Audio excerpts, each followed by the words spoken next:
en vista de que tenemos a 4 expertos, el chiste es exprimirlos. Margarita me dijo que no mucho, pero… Es un paciente masculino de 52 años, casado, tiene una licenciatura, visto el año pasado. Los antecedentes importantes: madre con 72 años, hipertensa, hipertiroidea, padre finado por un SEA de estómago. Yo les pregunto a ustedes, ¿qué es un cáncer de estómago? Porque cuando yo le pregunté al paciente me dijo, sí, mi padre murió de un cáncer de estómago, y se señaló todo el abdomen. ¿Qué interpretan ustedes con esto? Doctor Calderillo, y así en orden, luego Miguel Ángel, Vic y Margarita. ¿Es común que digan eso los pacientes? Sí, es común. En realidad nunca se sabe. Pueden decir de estómago, pero ¿de dónde? ¿Quién sabe? Es un antecedente medio inútil. Miguel Ángel, ¿te enfrentas con ese mismo problema? Yo ya no hago historias clínicas desde hace muchos años, pero cuando menos me platican los residentes. Y, con razón. Pero no, pues no tiene ninguna relevancia y puede ser una información totalmente falsa.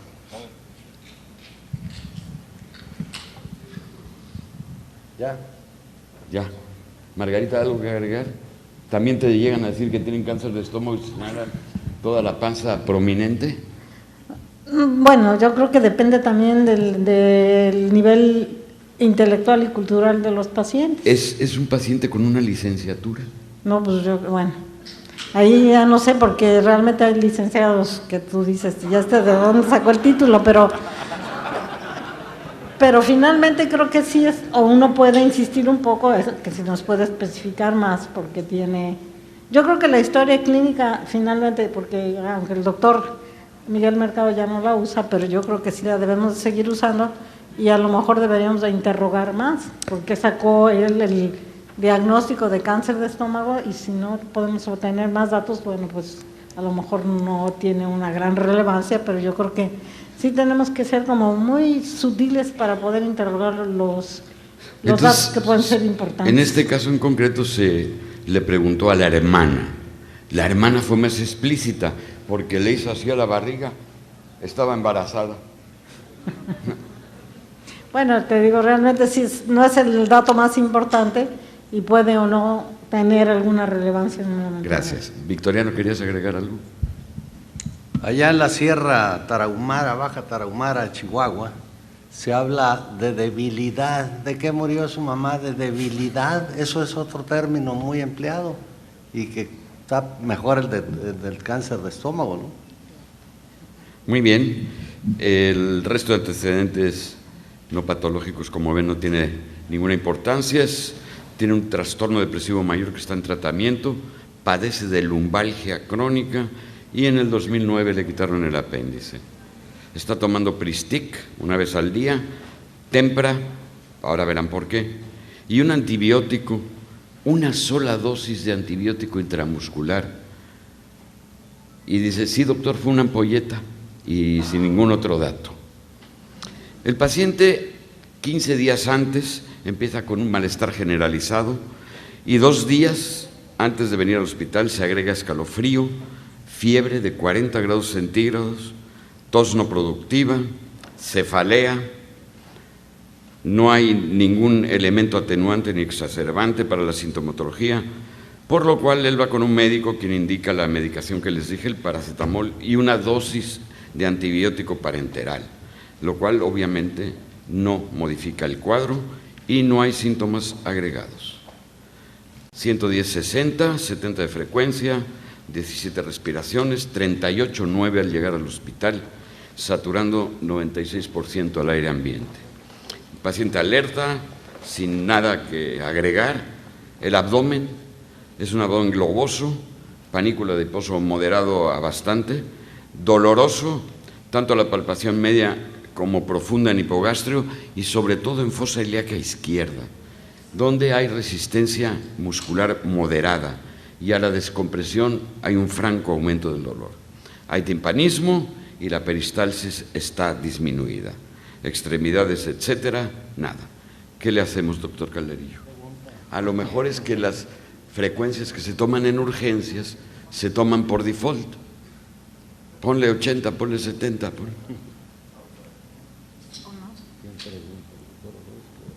Bueno, aquí como la paciente con síntomas inespecíficos, son síntomas muy generales, hay que hacer el abordaje, bueno, aparte tomando en cuenta el tiempo de evolución, 15 días, síntomas inespecíficos, pues es ante la búsqueda de un problema infeccioso de manera inicial.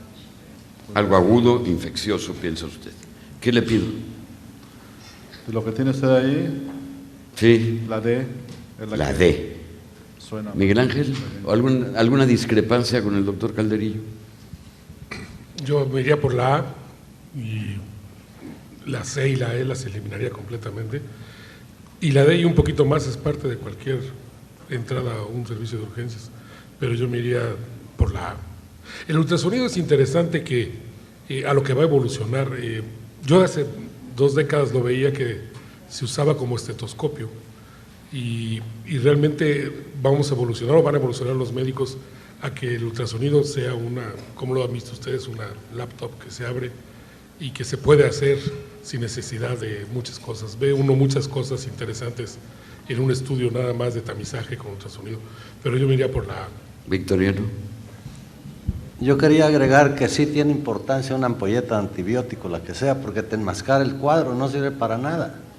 Y el paciente trae un cuadro agudo, aparentemente, que está enmascarado. Yo siempre empiezo por lo más simple, que es exámenes generales, una placa simple del abdomen y una placa de tórax. Y con eso yo voy a tener muchísimos datos que no es el momento seguramente de aclararlos. Margarita. Bueno, pues uno sí es congruente con que debe de empezar de lo más sencillo a lo más complicado y desde luego nosotros tenemos que pensar qué es lo que nos va a dar la información mayor en un tiempo más corto. Pero yo diría que la D, como ya comentaron, pues creo que es importante, puesto que el paciente tiene fiebre, tiene dolor, entonces es un cuadro agudo, que no sé si me equivoqué de sala, porque el cuadro, un hepatocarcinoma, a no ser que se haya roto, por ejemplo, pues no da estos cuadros, ¿no? Pero pues finalmente, pues así fue la historia clínica y yo creo que le haría la D y desde luego pues haría la tomografía abdominopélvica. Yo creo que también aquí uno tiene que tomar en cuenta en dónde está, porque si está en el Zaguayo, pues no hay mucho que hacer, pero en otros lados, pues sí. Una tomografía abdominopélvica, porque si el paciente llegó en la noche… ¿Está el doctor Orozco? Sí, bueno, está el doctor Orozco, entonces le llamo al doctor Orozco y él me va a decir qué es lo que tiene. Como estamos, como el caso clínico es de Zaguayo y el doctor Orozco sí sabe, pues le pedimos el D.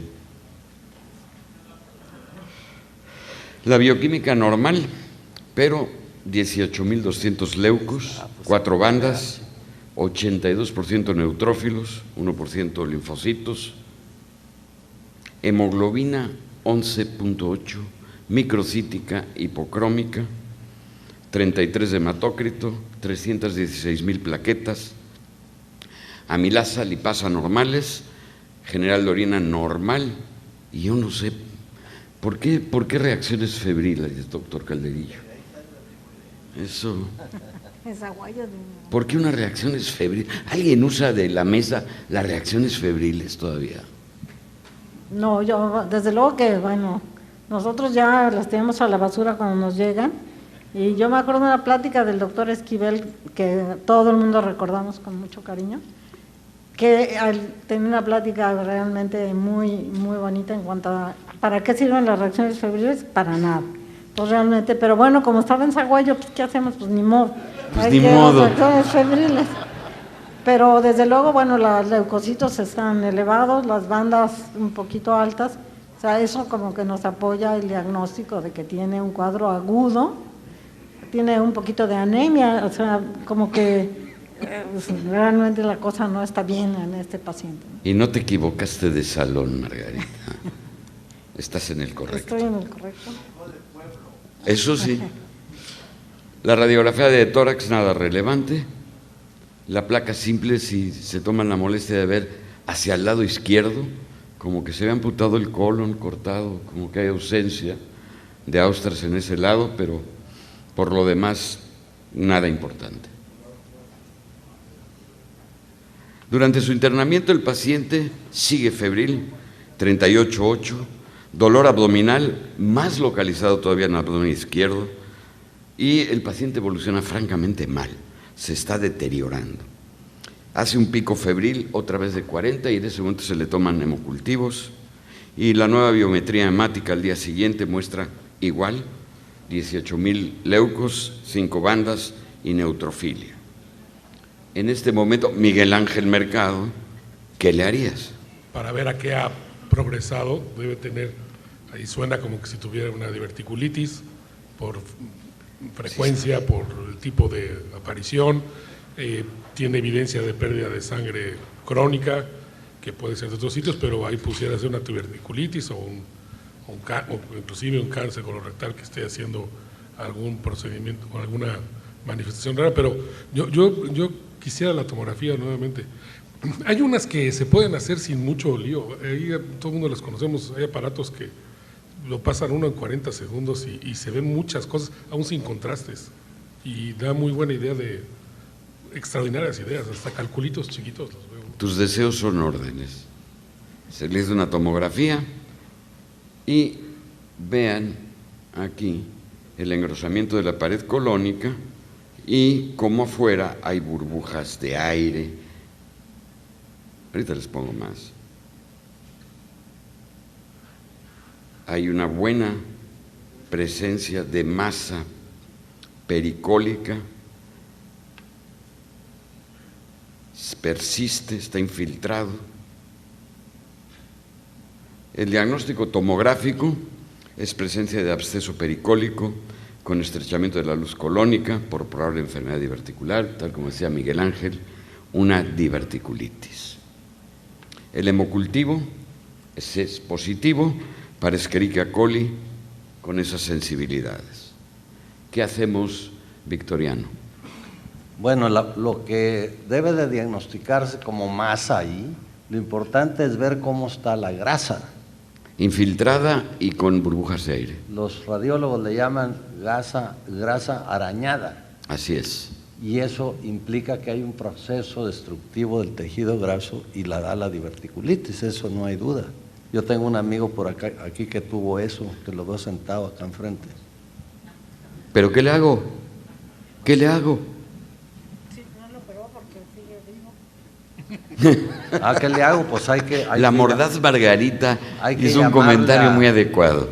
Hay que llamarle a un cirujano propiamente dicho para que se amarre las manos en este momento, porque eso no equivale, tiene rebote peritoneal, lo que no me dijeron si se lo tiene contralateral o cómo, y tiene leucocitosis, ese paciente puede tener el beneficio actual de esperar para poderle hacer algo útil, y lo primero útil en diverticulitis es tratar de no operarlo en ese momento cuando se trata de un Hinch 1 y 2, que es el caso de este paciente.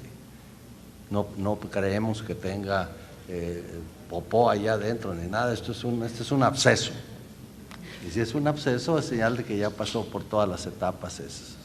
Margarita, ¿qué le hacemos? No, muy bueno, yo estoy de acuerdo con Victoriano que primero hay que dar tratamiento conservador con un triple esquema de antibióticos. Aparentemente este es su primer cuadro de diverticulitis y de acuerdo a lo que dicen los libros, pues hay que dar la ventaja de no someterlo a un tratamiento quirúrgico, pero habría que esperar a ver la evolución del paciente. Aquí importantísimo desde luego el triple esquema y bueno, ver cómo va el paciente. Miguel, ¿alguna otra cosa? Yo pensaría que aquí sí marca un poco la clínica, o sea, si está obstruido el paciente, que es posible, yo no creo que tenga mucho como para diferir mucho el procedimiento quirúrgico. Segundo, eso lo marcaría. Y dos, que no obstante el tratamiento con antibióticos siguiera con una respuesta inflamatoria sistémica importante. Hace 10 días en el Congreso de Cirugía aquí en Cancún, uno de los expertos en diverticulitis en el mundo presentó una serie de mitos y hechos de los divertículos y demostraba con estudios de potencia estadística adecuada que muchos de estos les va bien con tratamiento médico, aunque uno pensaría que con las burbujitas tiene ya más riesgos, pero con tratamiento médico. Entonces yo pensaría, lo operaría sin mucha dilación si tuviera una respuesta inflamatoria sistémica refractaria, y hay otras formas de medirle también con procalcitonina, etcétera, etcétera. Y la otra cuestión es que no esté obstruido, porque si está obstruido no habría mucho para dónde moverse. Don Germán. Sí, de acuerdo sin ninguna modificación. Se puso efectivamente con triple esquema, se le dieron 3 días, se intentó una punción por ultrasonido. Debido al panículo adiposo y a la gran presencia de gas, fue inútil tratar de llegar al absceso, por lo cual fue a la laparoscopia. La paciente fue a la laparoscopia con la intención de drenar y de completar el diagnóstico. Drenaje de absceso pericólico laparoscópico, diagnóstico diverticulitis aguda, Hinchi 2. ¿Qué es eso de Hinchi 2, Victoriano? Suena medio feo. No, pero es con G, no es con P. Ah. Entonces el Hinchi 2 es la segunda etapa que pasa después de que existe una perforación de la víscera, el colon. Al principio se puede ver aire, solamente aire, ese es el Hinchi 1. Cuando ya está el proceso organizado, entonces se le llama Hinchi 2, pero no hay más que un cuadro peritoneal localizado. Y hasta ahí no debe de abrirse de principio. Aquí lo picaron, no se pudo, bueno, ya le hicieron la luchita, entonces le hacen una laparoscopía y no sé el resultado porque… Ahí va. Entonces se encontró la pared engrosada, adherencias del colon a la pared abdominal, 2 divertículos, se liberan las adherencias, se abre el peritoneo, llegan a retro y sacaron 350 centímetros cúbicos de material purulento, el cual se aspiró. Se reseca el tejido inflamatorio alrededor y parte de la cápsula del absceso y lavado de cavidad. Drenaje con sangrado mínimo y sin complicaciones. Patología reportó tejido fibroadiposo con fibrosis, inflamación crónica y aguda. El paciente se dio de alta el 4º día para seguir su evolución. Había disminuido la fiebre francamente. El cuadro de dolor abdominal había mejorado notablemente. Tenía febrícula, astenia, la biometría 9.8, microcítica hipocrómica, los leucos cayeron a 12.500, pero persistía la neutrofilia. El paciente continuó fuera del hospital con cobertura triple y lo que drenaba por el tubo de drenaje era escaso, pero de aspecto francamente purulento. ¿Qué hacemos en ese momento? Empezamos por Margarita. Bueno, yo creo que si todavía sigue teniendo material purulento, pues podría intentar cultivar ese material purulento a ver si estoy correcta con mis antibióticos. Escherichia coli. ¿Y no hubo ninguna modificación? No. Pues a lo mejor un control tomográfico. Y bueno, pedirle ayuda a un médico también es una buena posibilidad.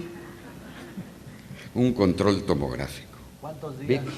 4 días después y seguía con febrícula, drenando. Le pusieron el drenaje y a los 4 días seguía drenando. Sí. Eso es normalísimo.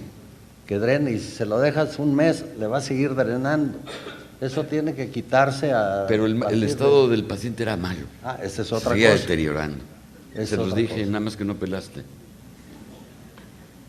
Miguel. Yo también creo que estoy en la sala inadecuada. Yo tiene 10 años que no opero una diverticulitis y no creo que la vaya a volver a operar. Pero bueno, pues sí. Pero yo creo que está incompleto. O sea, una laparoscopía no hubiera sido… Bueno, cuando menos en el instituto no es el primer abordaje, es una laparoscopia para esto, o sea, para drenar un absceso nada más. Yo pensaría si ya está anestesiado, hacer una colonoscopía un poquito antes, ahí en quirófano se pueden hacer muy bien, y luego nos vamos a encontrar y podríamos ver la remota posibilidad de que fuera un tumor o que estuviera realmente obstruido, insisto. Pero yo hubiera, bien preparado, ya drenado, Yo le había hecho un poquito más, o sea, se puede hacer la resección del segmento, si le voy a hacer con laparoscopio, cuando vas al hospital lo hacen, quitan el segmentito, anastomosan con engrapadora y sacan una ileostomía de protección, y pues porque una laparoscopía para drenar lo que no pudo el radiólogo se me hace un poquito cuesta arriba, ¿no? Excesiva en muchos aspectos. Margarita. Quizá si tenemos el contenido de lo que se obtuvo, pues a lo mejor volverlo a revisar, la posibilidad, si estamos hablando de que tiene un hepatocarcinoma, pues a lo mejor no sería malo que… ¿Qué tiene que ver aquí el hepatocarcinoma? Sí, yo sé, Tiene una estamos mal en la sala, ¿verdad? Tiene una diverticulitis. Claro, pero de todos modos no hay células malignas ahí, podría investigarlo. No. Ok. Se le hizo una nueva tomografía a sugerencia del doctor Mercado. Vean la pared y la luz colónica y ya se pegó a la pared todo el absceso. Sigue aquí abajo, está infiltrada la grasa. No sé qué. Igual, llama la atención lo de la luz colónica, la pared tremendamente engrosada. El reporte tomográfico fue que había paso poco satisfactorio del contraste hasta el sigmoides, engrosamiento segmentario de la pared del colon, estrechez de la luz, además había infiltración de la grasa y se había septado la colección retroperitoneal desplazando al psoas. ¿Qué hago? Doctor Calderillo. Bueno, yo no me dedico a manejar diverticulosis, pero Es gastro, Pero hay que- es gastro, él dijo. hay que tener en cuenta la posibilidad de que sea cáncer en esa lesión. Y entonces, yo creo que, como lo comentaron, hay que ser más agresivos en el abordaje diagnóstico terapéutico. Entonces, a lo mejor vale la pena y hacerle una exploración Miguel. quirúrgica. O sea, esta disminución tan marcada de luz, no vi si tenía contraste endovenoso, y como que vi contraste oral, pero no vi si tenía endovenoso y podría darnos mejor información. Pero una colonoscopía yo creo que ya se debía hacer, o sea, para ver qué es. No está complicado de diagnosticar. Antes de hacerle ninguna otra cosa, a pesar de un cuadro tan agudo, ¿tú votarías por una colonoscopia?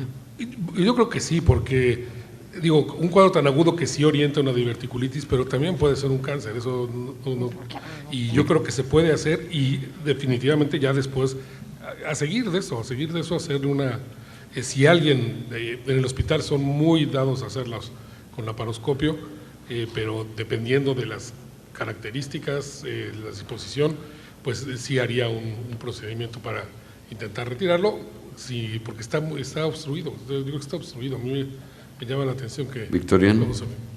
Yo creo que ya se le dio la oportunidad de la punción, no fue suficiente y el paciente sigue mal. Bueno, pues lo que sigue es la B, que es abrirlo y ver de qué se trata, y dependiendo del estado local se intenta una anastomosis primaria o una derivación, un Harman, que yo creo que en este caso va a ser lo que sucede. Qué bueno que dijiste el Harman, porque ya parece que lo han olvidado, ¿verdad? Y no deja de ser una buena opción. Margarita. No, bueno, yo, desde luego, cirujano, pues no… No es hepatocarcinoma. No alcancé a la cirugía, pero yo creo que yo sí haría una laparotomía exploradora abierta, porque la verdad es que, bueno, como que la laparoscopía que está de moda hasta para quitar las suprarrenales y el riñón, etcétera, creo que sería mucho más, nos daría más información. Y bueno, yo insisto, nos equivocaremos de sala, porque… ¿Y el hígado cómo estaba en la tomografía? Normal. Normal, no había nada en el ni un hígado, hepatocarcinoma siquiera. ni chiquito. Ni chiquito. Pero este procedimiento… perdón, Sí. Miguel Ángel, y me completas el comentario. Parece que ahora los cirujanos jóvenes, todo lo que no pueden resolver con laparoscopio es un fracaso. Y yo considero que mi mejor cirujano es que cuando está en dificultades con la laparoscopia convierte. Ese es un buen cirujano, que me deja tranquilo. ¿Estás de acuerdo? Sí, esto sería otra circunstancia. Yo hace un par de semanas también di una plática sobre estas cosas. Es que depende de lo que uno pueda y sepa hacer. A mí me llamó mucho la atención que también en el college, lo que yo digo que en la vesícula, cuando se atora, la conviertan, 2 o 3 gentes, Nat Soper entre ellos, decía que no importa, que había que empujarle tantito a la laparoscopía, en todo caso asesorarse con alguien, y que la recuperación era igual, las frecuencias de lesiones eran iguales, y ahorita pues los cirujanos jóvenes están mucho más por hacer laparoscopía, y a muchos los hacen muy bien. Claro que estas inclusive no son laparoscópicas, son videoasistidas, porque por algún lado sale la pieza, entonces se hacen incisiones y se mete la mano, o sea, son videoasistidas. Yo pensaría, cuando era residente, el procedimiento de Smithwick, que era 3 tiempos, que se usaba drenaje o exteriorización, después resección y conexión, pues ha bajado por la probabilidad que hay ahora. Como son los instrumentos ahora, el Hartmann no se ha desechado, pero es como una medida extrema cuando el paciente no permite, pero realmente es tan fácil con las engrapadoras ahora y tan seguro hacer una anastomosis. Insisto, tengo más de 10 años desde el milenio pasado que no hago una. Pero veo cómo funcionan y entonces optan por anastomosar y sacar una estomita de protección. Y esto porque el estoma de protección, una ilostomía de protección que la cierran es muy fácil.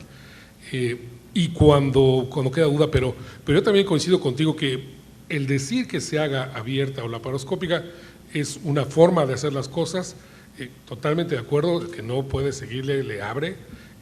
No es indispensable hacerla, ni es de ninguna manera, pero yo sí lo operaría. Pero me gustaría saber si no tiene un cáncer.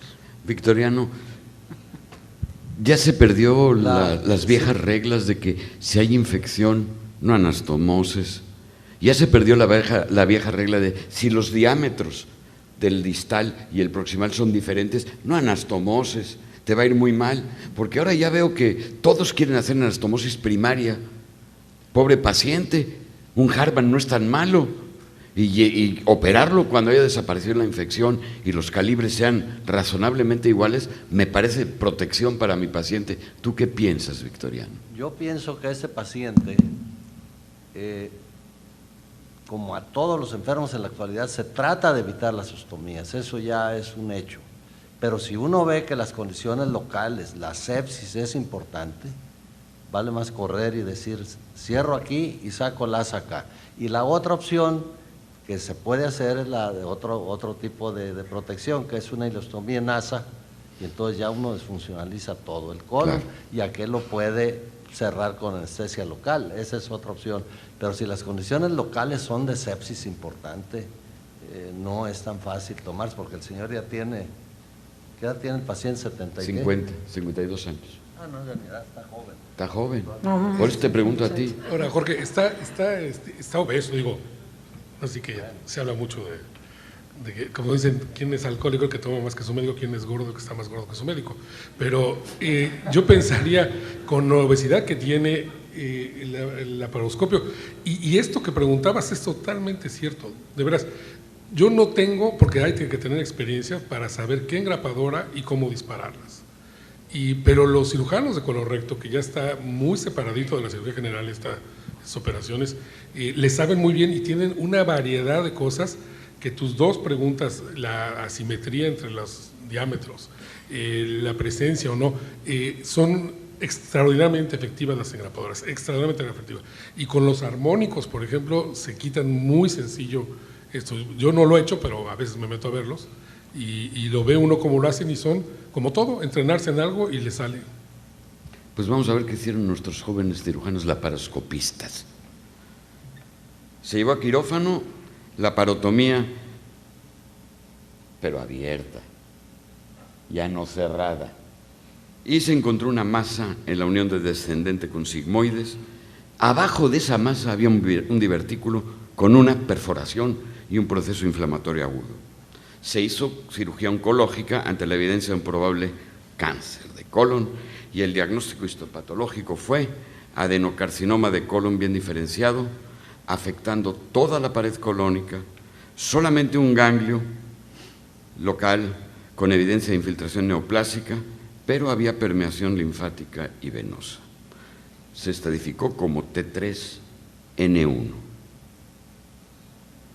El paciente se trató con cisplatino y 5-FU 6 meses, el paciente quedó asintomático, se le sugirió durante su periodo de quimioterapia que tenía que hacerse una evaluación completa del colon.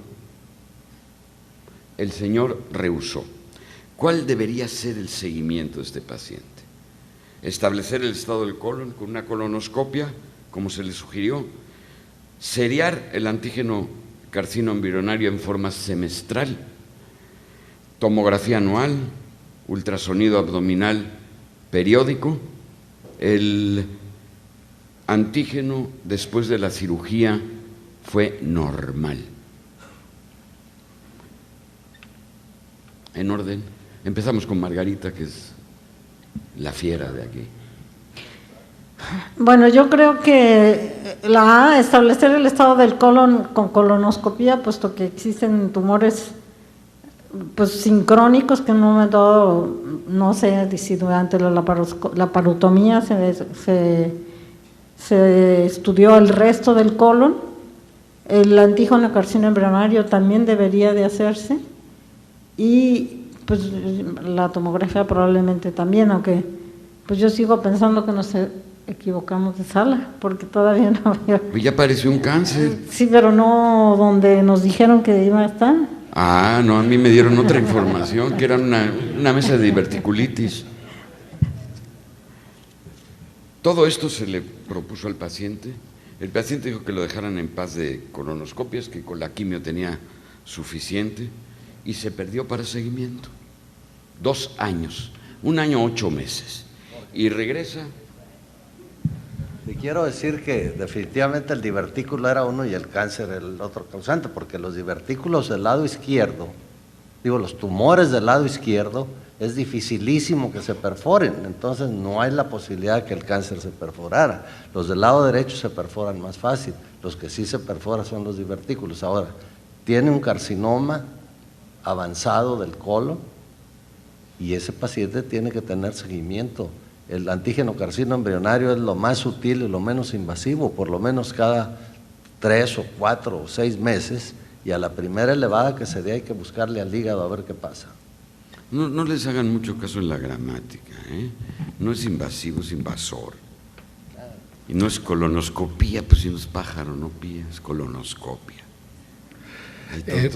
Todos los endoscopistas yo saben los ojos. pensaría que, insisto en la colonoscopía, porque hay que ver si no tiene poliposis el paciente, y porque la mayoría salen de polipitos, entonces hay que ver si no tiene poliposis. Yo creo que eso es así, perdón por el anglicismo, pero es mandatorio. Segundo, está bien que le hayan dado quimioterapia, pero siempre hay que ver que tiene un 30% de tener metástasis en los siguientes 5 años. Entonces, es muy importante el seguimiento con colonoscopía, para ver si no tiene, como dice Margarita, un sincrónico, pero para ver si no tiene poliposis. Y como carcinoma yo no pensaría que es uno bueno de seguimiento. Un buen ultrasonido de hígado periódicamente pescaría hoy con los aparatos que hay metástasis con relativa rapidez y pueda uno hacer algo. El carcinoma embrionario, sí. Primero, doctor Calderillo. Bueno, tenerlo basal, pero... Eso es, teníamos el basal, normal. normal. Bueno, aquí las guías o las pautas de seguimiento de los pacientes posoperados, tiene que completarse sin duda se tiene que repetir la colonoscopia, es indispensable. La recomendación es hacer el estudio endoscópico cada 2 años a partir de que se concluye el tratamiento oncológico. Se tiene que hacer una tomografía anual y la determinación del antígeno carcino embrionario cada 6 meses. Eso en los primeros 5 años de post-tratamiento, considerando que al menos por la etapa patológica que se refirió, tiene un 60% de posibilidad de recurrencia. Y de los que recurren, el 80% lo hacen en los primeros 3 años. Entonces, por eso se aconseja que en los primeros años tiene que ser más intensiva su cuidado. Y el antígeno carcino embrionario, lo ideal es haberlo tenido prequirúrgico. No sabíamos que tenía una neoplasia, claro. Porque sí hay modificaciones, pero cuando hay desconocimiento de eso sí se recomienda incluirlo el programa de seguimiento. Muy bien, gracias. Todas las recomendaciones que le hicimos al paciente nos... Ya, eso fui a decirle. Entonces, ya apareció. Se pierde durante Secundario. 1 año 8 meses y regresa con pérdida de peso de 10 kilos, tinte ictérico, asténico, francamente en malas condiciones, dolor en cuadrante superior derecho, edema de miembros inferiores y se podía percutir una escasa cantidad de líquido libre. ¿Qué pedimos, Margarita? Bueno, yo creo que pediría un perfil bioquímico, o sea, incluyendo pruebas de funcionamiento hepático y probablemente una tomografía de abdomen. Lo que obviamente uno pensaría es que, bueno, antígeno carcinoma, con la alfa-fetoproteína, pues ya se ha comentado que no es un marcador actual que sea útil. Entonces, yo creo que eso es lo que haría. Probablemente antígeno carcinoma embrionario, perfil bioquímico y pues una tomografía de abdomen. Pues eso se hizo, mi querida Margarita. 6.2 de hemoglobina, seguía microhipo, 3.600 leucos, con 80% de neutrófilos, 6 bandas, bilirrubina total 4.2, directa 2.8, indirecta 1.4, transaminasas razonables, 420 de fosfatasa, 203 de gamma glutamil, alfa-feto de 150, y antígeno carcinoma embrionario 360. Doctor Calderillo, ¿es habitual encontrar estas cifras? Sí. Sí. ¿Y qué traducen? Primera ¿Por qué posibilidad, los dos? Porque debe tener metástasis hepáticas. Eso. Es lo malo de lidiar con un oncólogo, se las saben todas. A mí me llama mucho la atención, tiene bilirrubinas para estar ictérico, pero tiene algo de incongruencia entre fosfatasa y gamma GT. Fosfatasa, como ustedes saben, es una enzima de presión ductal que se produce o se libera por bilirrubina, pero se eleva incluso con obstrucciones segmentarias. Pero para que ya esté ictérico un paciente con metástasis hepáticas es que está totalmente sustituido del hígado, o bien tuviera la mala circunstancia de que tuviera dos posibilidades, uno encima del hilio que lo estuviera comprimiendo, o bien lo que le llama, el profesor Gall le llamaba las metástasis o ganglios ciliares secundarios, pero que no son tan frecuentes. Pero yo le buscaría más cosas, digo, tiene muy mala hemoglobina, el marcador, pues sí, no es exclusivo ni alfa-feto ni el carcinoma embriónico ni de unos ni de otros, o sea, hay otras cosas que los levantan. Claro que el de colon no hay que pensarlo, pero es relativamente fácil con un ultrasonido y si está así de ictérico como se ve, es que ya tiene una enfermedad terminalona. Una tomografía sería bueno. Aquí es indispensable la tomografía, porque no solo evalúas la zona hepática, que es lo que sospechas, pero tienes que evaluar el resto de la cavidad abdominal, porque la recurrencia, si bien lo más común es en el hígado, el otro es a nivel intraabdominal, básicamente el peritoneo. Entonces es indispensable y insistir nuevamente la endoscopía. Le hicimos un ultrasonido que ante la evidencia de un queso gruyere lleno de hoyos nos hizo llevarlo rápidamente a tomografía. Entonces la tomografía, seguida por una colonoscopia que mostró, esta es la zona de anastomosis. Nos dijo muy bien el doctor Calderillo que a 3 años, ¿cuál era la posibilidad de recidiva? 80%. Este hombre tuvo una recidiva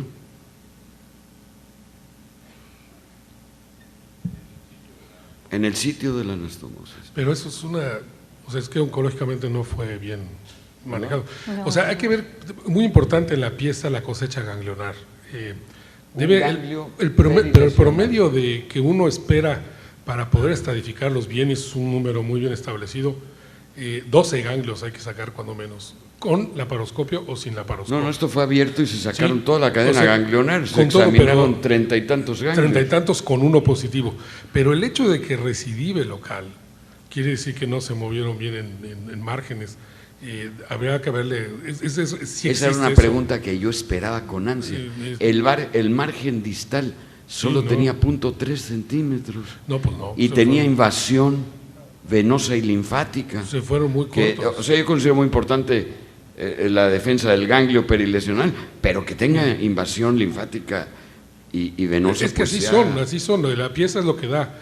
Vascular, que la frecuencia con vasculares es mucho más alta de las metástasis hepáticas, los que tienen invasión vascular, pero ese es muy importante. Digo, yo creo que nomás le quitaron el pedacito y eso también técnicamente no es, y se debe quitar con márgenes bien libres, y es raro que ocurran las recidivas en el sitio de la anastomosis, muy raro. Y el hígado pues sí se ve totalmente lleno y explicable que ya tenga un porcentaje de parénquima funcional muy escaso y que pasó lo que dice en el último frasecita. La biopsia del tumor fue adenocarcinoma de colon bien diferenciado.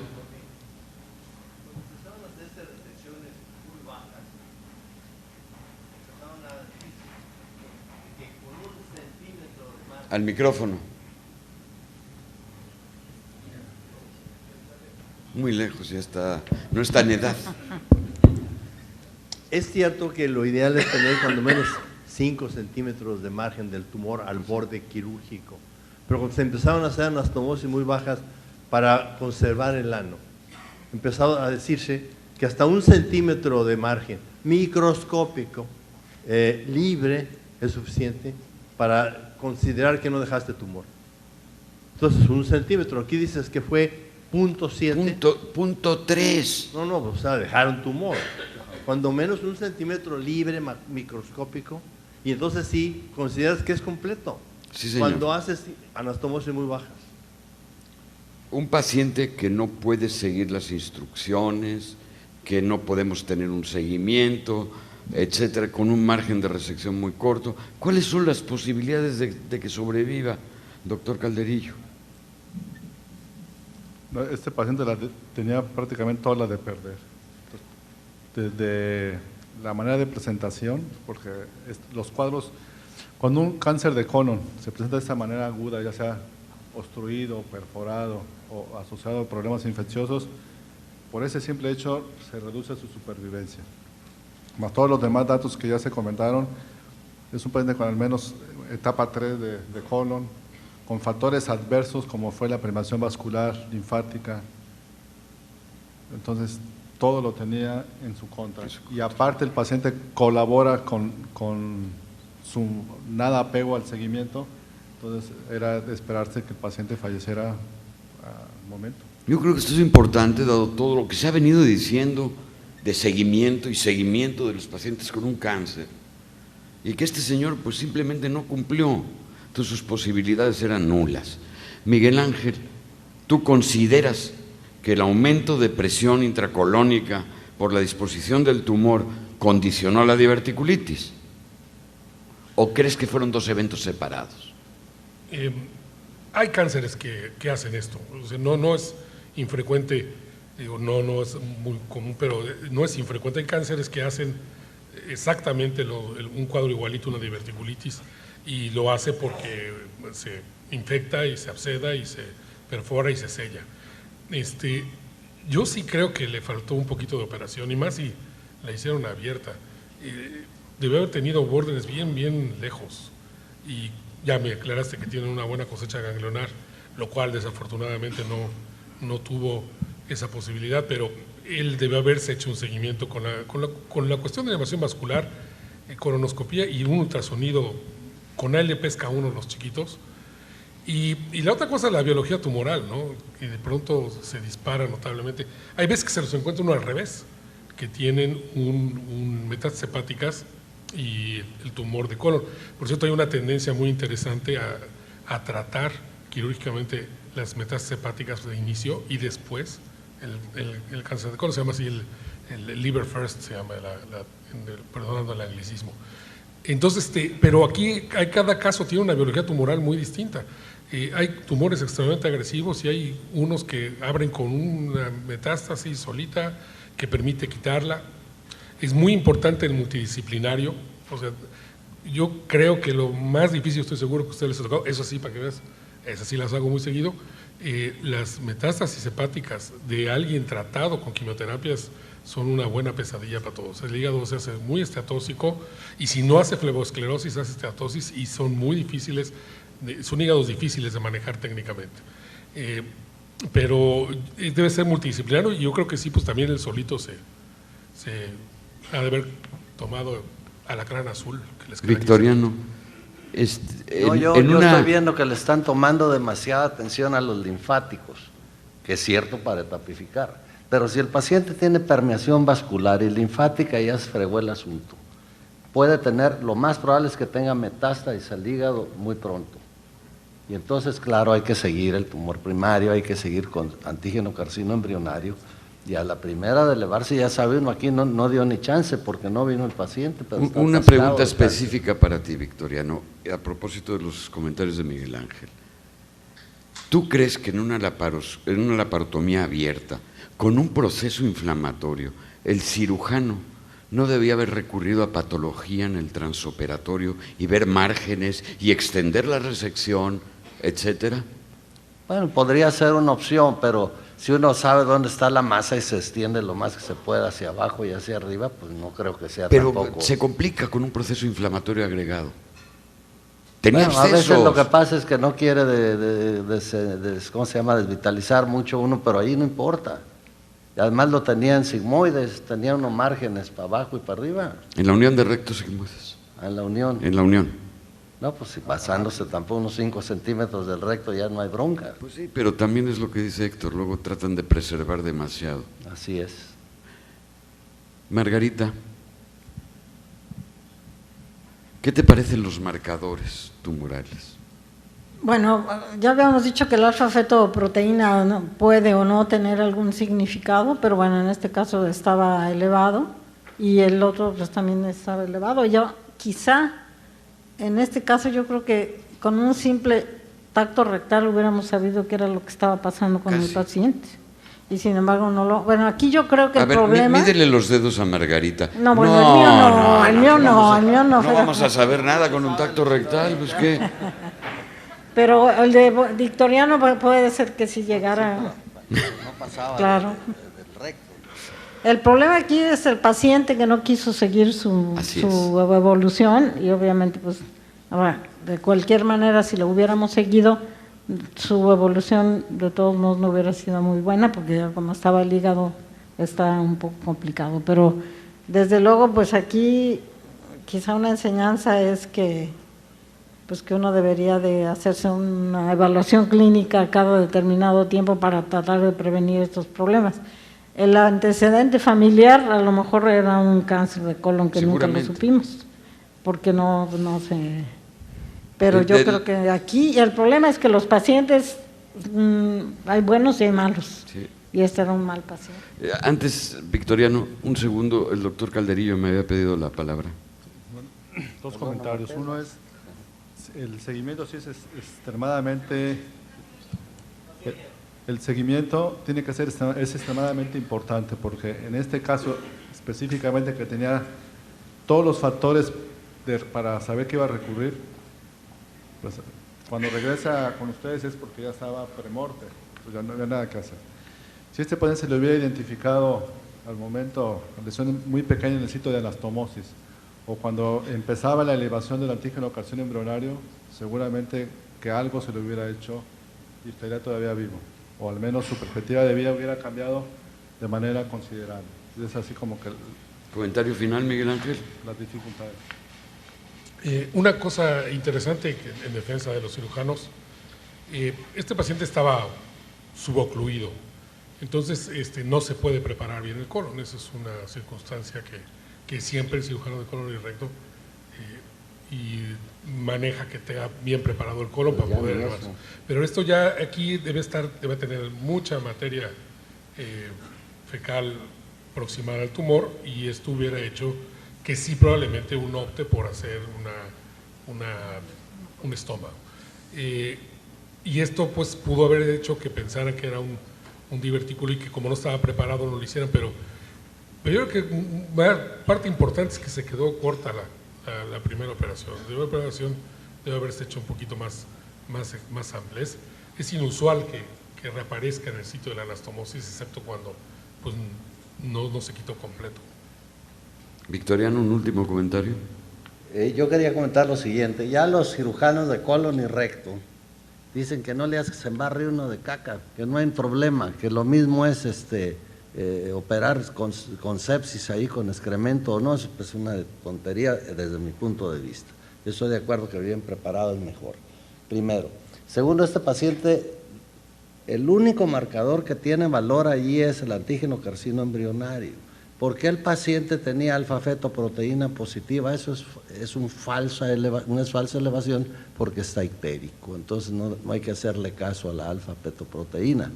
Pero el antígeno carcino embrionario es, como dijo el doctor Calderas, es el indicado para decir, este paciente trae algo y eso es metastásico. Así es como están las cosas. Margarita, un último comentario. Bueno, pues yo creo que el último comentario sería que uno tomara en serio, que me equivoqué de sala, dice el doctor Mercado, pero no me equivoqué. Pero yo creo que aquí el problema es tanto el manejo del cirujano, que bueno, yo creo que uno no puede criticar porque en un momento dado, no, pues porque luego cae uno de los cirujanos. Y por otro lado, pero yo creo que lo importante es que todo mundo nos preparemos lo suficiente para que podamos resolver mejor el problema del paciente.